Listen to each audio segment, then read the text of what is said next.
চট্টগ্রামের বাঁশখালীতে পালিত হয়েছে তারুণ্য উৎসব ২০২৪। চট্টগ্রামের বাঁশখালী হতে আমানত করিমের প্রতিবেদনে বিস্তারিত।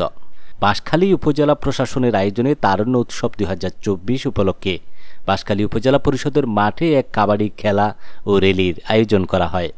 ৩০ ডিসেম্বর সকাল ১০টায় বাঁশখালী উপজেলা পরিষদ থেকে পায়রা উড়িয়ে এক বর্ণাঢ্য র্যালি বের করা হয়। র্যালিটি প্রধান সড়ক হয়ে বাঁশখালী থানা প্রদক্ষিণ করে উপজেলা পরিষদের মাঠে এসে শেষ হয়।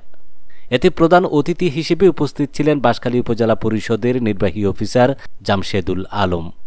বিশেষ অতিথি হিসেবে উপস্থিত ছিলেন উপজেলা সহকারী কমিশনার ভূমি জসিমউদ্দিন, বাঁশখালী থানার officer in charge OC Saiful Islam, যুব উন্নয়ন কর্মকর্তা শওকতুজ্জামান, সমন্বয়ক ছাত্রনেতা মোহাম্মদ হামিদ সহ অন্যান্য অফিসার ও শিক্ষক ছাত্রছাত্রীবৃন্দ উপস্থিত ছিলেন।